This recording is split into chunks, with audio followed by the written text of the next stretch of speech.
ठाकुर जी से कभी मांगो तो यही मांगना चाहिए, हे नाथ जीवन में दो चीजें मिले। पहला आपकी सेवा, और सेवा ध्यान देना केवल विग्रह की सेवा ही सेवा नहीं होती।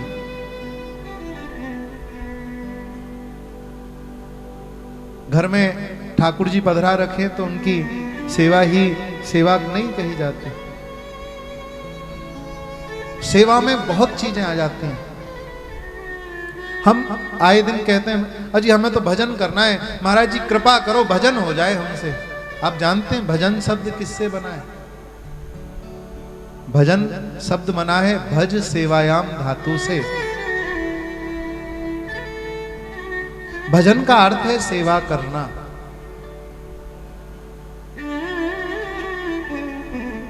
और वो सेवा कैसी? माता पिता की सेवा, ठाकुर जी की सेवा, दीन दुखियों की सेवा, संत ब्राह्मणों की सेवा, नाम की सेवा, ये सब सेवा में आता है। और आज तो विशेष रूप में आज का दिन बड़ा महत्वपूर्ण है। नाम ही है इंदिरा एकादशी। हमारे पुष्टि मार्ग में आज की एकादशी को कहते हैं महादान एकादशी। पिछली एकादशी जो निकली उसको दान एकादशी कहते हैं, और आज की जो एकादशी है उसको महादान एकादशी। ये जो समय चल रहा है ब्रज के हिसाब से देखा जाए, हमारे ब्रज में भैया जी नित्य उत्सव मनाए जाते हैं। नित्योत्सवो नित्य सौख्यो नित्य श्री नित्य मंगलम। गोपाल सहस्त्रनाम में ठाकुर जी का एक नाम है नित्योत्सव। जहां कोई ना कोई उत्सव मनता ही रहता है। अब वैसे तो बहुत लोग कहते हैं अजी महाराज श्राद्ध पक्ष चल रहा है, नीरसता रहती है, व्यापार भी मंदा रहता है, कोई खरीदारी करने नहीं आता, काम धंधे कम रहते हैं। पर हमारे ब्रज में जाकर के देखो इन दिनों में भी उत्सव मनाए जा रहे हैं। पूरे इस पक्ष में दान की लीलाएं चलती हैं ठाकुर जी की। और सबसे बड़ा उत्सव सांझी उत्सव।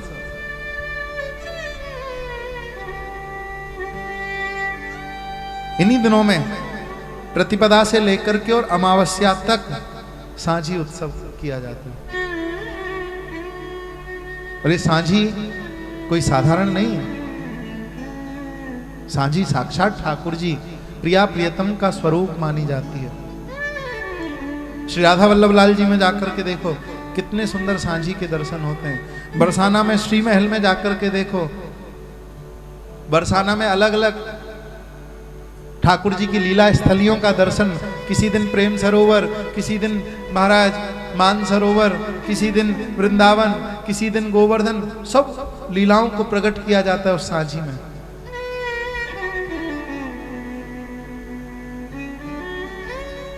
भट्ट जी का मंदिर है, उसमें भी बहुत सुंदर सांझी के दर्शन होते हैं। और श्री राधा रमन लाल जी के मंदिर में भी पहले तो नित्य बनती थी श्राद्ध पक्ष में, पर अब 3-4 दिन का उत्सव कर दिया तो वहां भी जल के ऊपर सांझी बनती है, फूलों की सांझी बनती है। और हमारे ब्रज की तो परंपरा है घर घर में गोबर से सांझी बनती है। हमारे ब्रज के बहुत उच्च कोटि के संत हैं। और ब्रजनिष्ठ यदि आपको दर्शन करना है कि ब्रजवासियों के प्रति कैसी श्रद्धा, ब्रज के प्रति कैसी भावना, यदि इसका दर्शन करना है तो हमारे गोवर्धन में कन्हैया बाबा रहते हैं। महाराज कहां तक कहें, जिस दिन से वो ब्रज में आए हैं उस दिन से वो मथुरा तक नहीं गए। वो कहते थे हमारे ठाकुर जी हमको छोड़ करके मथुरा चले गए। बोले हम यह बात को माने, हम मथुरा जाएंगे ही ना। एक बार की बात थी, देखो ब्रज निष्ठा बता रहा हूं आपको, ब्रज के प्रति कैसी निष्ठा। मैंने अपने पूज्य दादाजी पूज्य पंडित श्री कृष्णलाल शास्त्री जी महाराज का ब्रजरज प्राप्ति महोत्सव वृंदावन में रखा। एक दिन का संत सम्मेलन विद्वत गोष्ठी रखी। तो वृंदावन में कथा चल रही, तो उसी में पूज्य दादाजी की पुण्यतिथि पड़ी, उत्सव पड़ा, तो उसमें एक दिन का उत्सव रखा। अब मैंने बाबा को फोन करो, बाबा दादाजी को उत्सव है, ब्रजरज प्राप्ति महोत्सव, और आप परम ब्रजनिष्ठ हो, तो आपको उत्सव में आना है और आपको उत्सव की अध्यक्षता आपको ही करनी है। बाबा ने पूछी कहाँ है लाला? मैंने कहा बाबा वृंदावन में। वृंदावन में कौन सी जगह? मैंने बाबा वृंदावन में रुक्मणी विहार बनो है, वहां में आनो है। सो बाबा पता कहा बोले, ओ भैया सुन ले, हम कोई रुक्मणी विहार और द्वारिका विहार और सत्यभामा विहार है ना जाने हम, मैं ना आऊंगा बिल्कुल भी। मैंने बाबा रुक्मणी विहार तो नाम है जगह को। बोले रुक्मणी तो नाम है ना, मैं ब्रज के बाहर कछु जानू ही ना हूं, मैं ना आऊंगा। अब मुझे चिंता है गई, मैंने कि बाबा को तो मुझे पहले बुला लो, कैसे करूं? मैंने बाबा तुम यूं सोचो ना कि रुक्मणी विहार जा ही ना रहे, तुम गोकुल धाम में जा रहे हो। तो गोकुल धाम में वो उत्सव होना था, जगह का नाम था गोकुल धाम।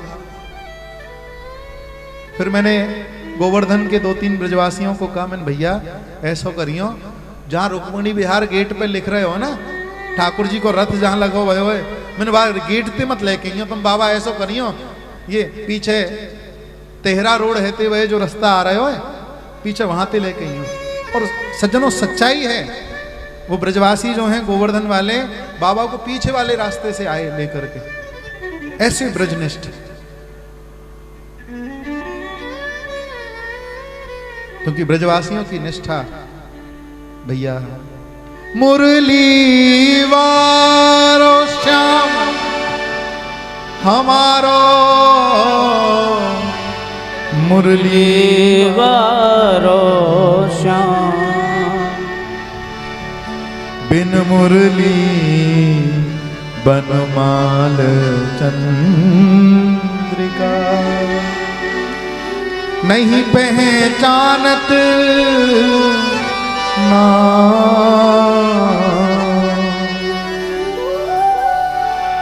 अरे जो ठाकुर जी मुरली धारण नहीं करते, जो ठाकुर जी मोर पंख धारण नहीं करते, चंद्रिका धारण नहीं करते, ऐसे ठाकुर जी को हम जानते ही नहीं है।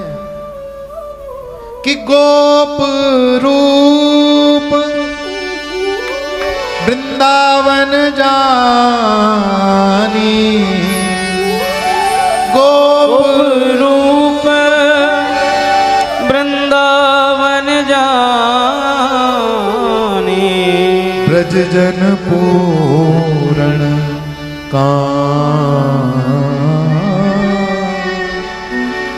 मुरली वारो श्याम,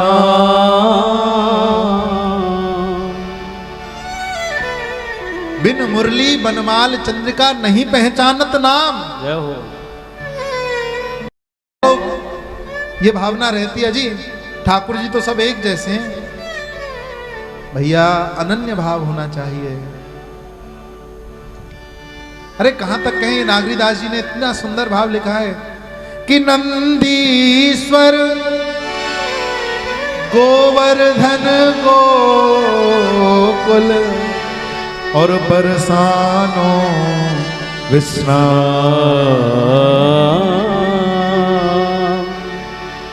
और इस पंक्ति में तो महाराज कलम तोड़ दी अनन्य भाव के लिए कि नागरीदास द्वारिका मथुरा, कि नागरीदास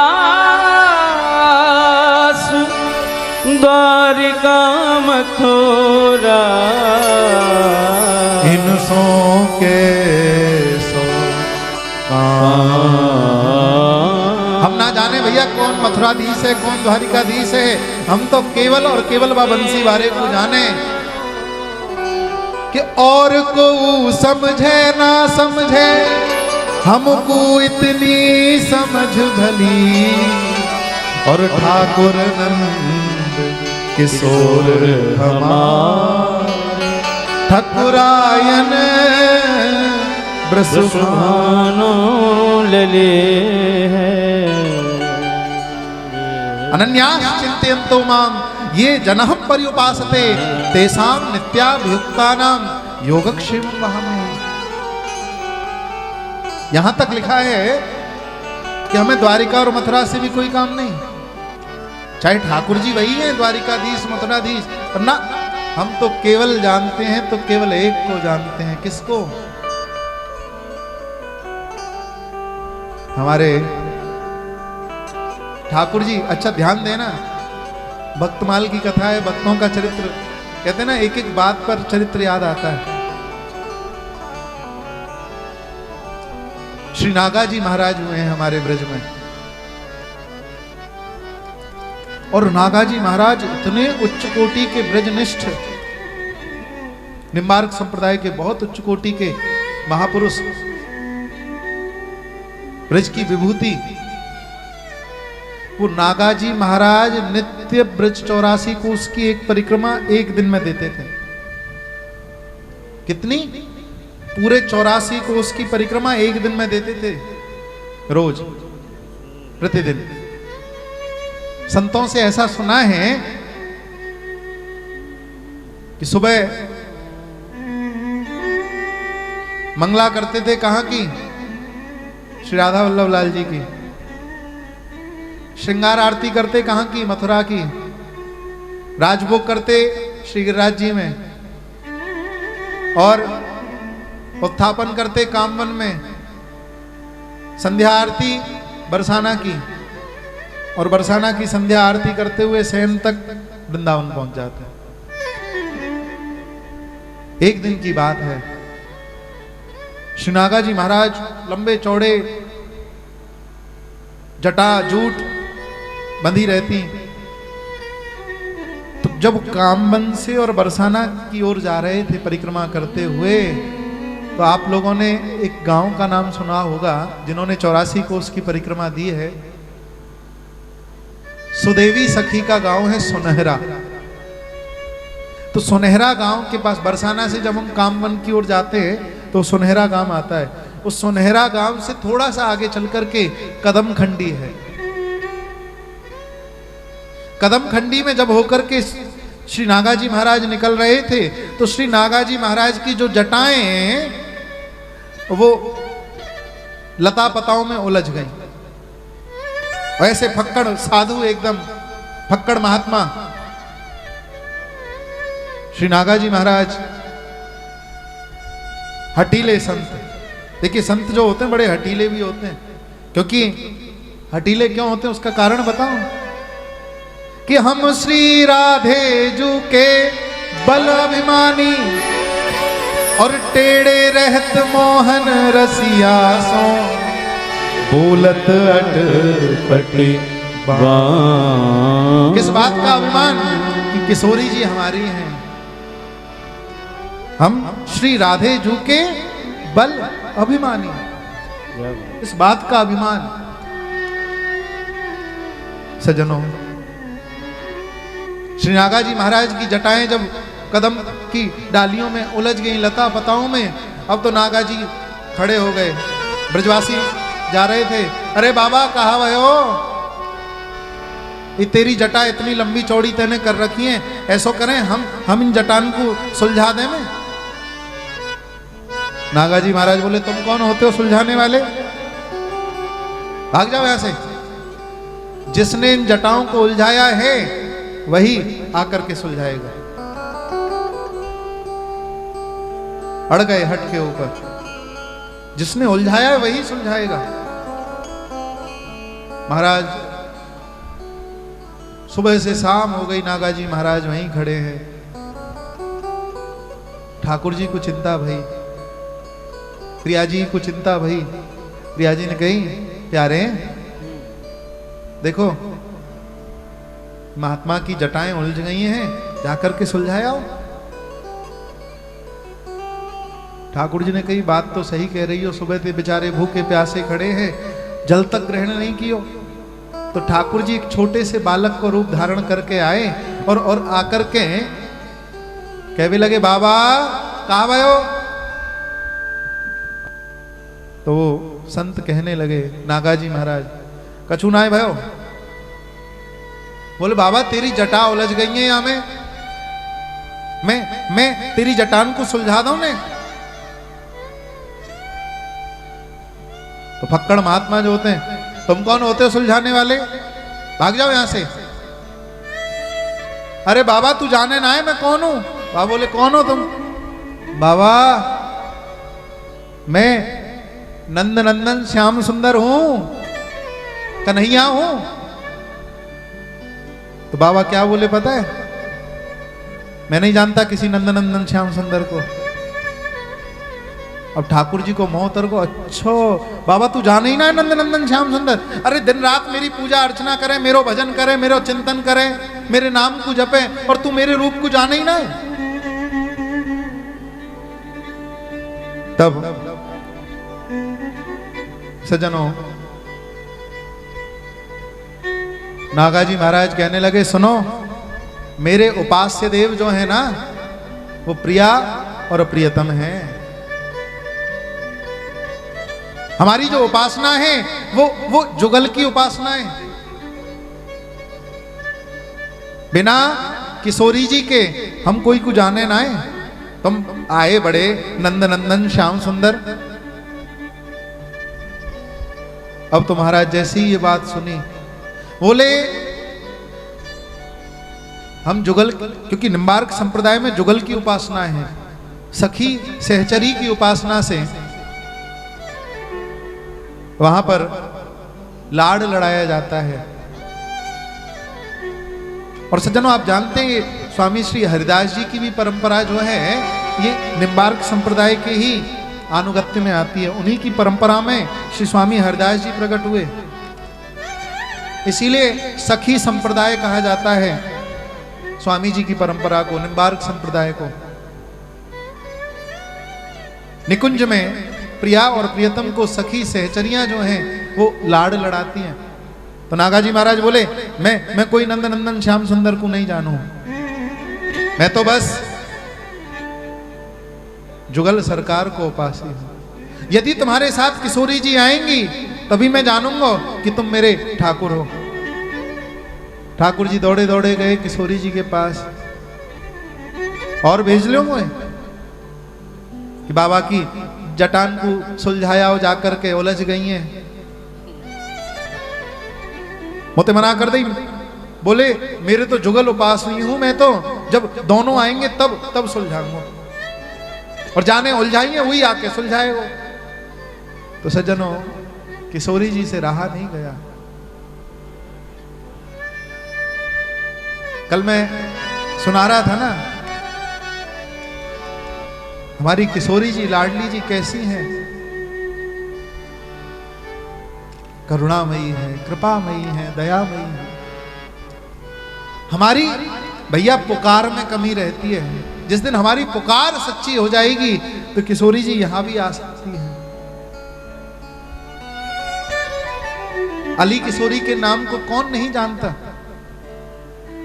जगन्नाथ भट्ट था पुराना नाम, पत्नी का नाम था किशोरी। दिन रात रोते रहते, बहुत प्रेम करते थे पत्नी से। अल्पायु में पत्नी की मृत्यु हो गई, हा किशोरी हे किशोरी, रोते ही रहते हर समय। किसी भगत आदमी ने कह दिया, अरे भले आदमी, हा किशोरी हे किशोरी रोता रहता, जा बरसाने चले जा, तेरी किशोरी वहां बैठी है। अब जो प्रेम में पागल व्यक्ति होता है वो, उसको यदि कोई बता देना कि जिस व्यक्ति के लिए तुम रो रहे हो वहां बैठा है, दौड़ पड़े उसी समय सब कुछ छोड़ छाड़ के, और वहां पहुंच करके में खोजने लगे अपनी किशोरी को। हा किशोरी हे किशोरी, हा किशोरी, जोर जोर से रोने लगे। अब किशोरी हो तब तो मिले, पर जब जोर जोर से किशोरी के नाम को पुकारा तो वही आवाज हमारी किशोरी जी के महलों तक पहुंची। किशोरी जी ने अपनी प्राण प्यारी सखी ललिता से कही, ललिता ने जाकर के देखियो कोई आवाज दे रहे हो, मेरे नाम को आवाज लगा रहे हो कोई। ललिता जी तुरंत प्रिया जी की आज्ञा को पालन करके जैसे ही पहुंची और पहुंच करके जैसे ही पूरा वृत्तांत समझ करके आई, किशोरी जी आप चिंता मत करो, आप शयन कक्ष में पधारो, सेज पर पधारो। ये कोई व्यक्ति है, बाकी पत्नी को नाम किशोरी हो और वो आकर के रो रहे हो किशोरी किशोरी। आप सेज पर पधारो, पौड़ो। किशोरी जी जैसे ही पौड़वे के ताई शयन कक्ष में पधारी, अब तो फिर आधी रात वो जगन्नाथ भट्ट नाम को जो व्यक्ति बहुत जोर जोर से रोवे लगो, हा किशोरी, हे किशोरी। फिर दोबारा आवाज जैसे ही महलन में पहुंची, किशोरी जी व्याकुल है गई, उठ करके तुरंत बोली, ललिता मैं भी तो चल करके देखूं। अरे तुम्हारे घर के दरवाजे के बाहर आकर के कोई तुम्हारे नाम को पुकारे, चाहे तुम्हारे पड़ोसी को नाम वही क्यों ना हो, पर तुम एक बार चल करके देखोगे मेरे नाम को कोई ने आवाज लगाई है, तो मैं चल करके देख करके तो आऊं, ऐसा कौन व्यक्ति है जो मेरे नाम को पुकार रहे हो। और स्वयं किशोरी जी लाडली जी अपने श्री महलन से उतर करके जैसे ही वह गहवर वन में आई, और आज गहवर वन में आकर के भैया वह जगन्नाथ भट्ट को दर्शन दिए, तो वो देख करके निहाल हो गए, अपनी किशोरी को तो भूल गए और सदा सर्वदा या किशोरी के है करके बरसाने में ही बस गए। वही अली किशोरी जी के नाम से प्रसिद्ध भये। तभी ये पद गायो, कब अपनाओगी किशोरी मोहे, कब अपनाओगी, हे किशोरी जी मुझको कब अपनाओगी।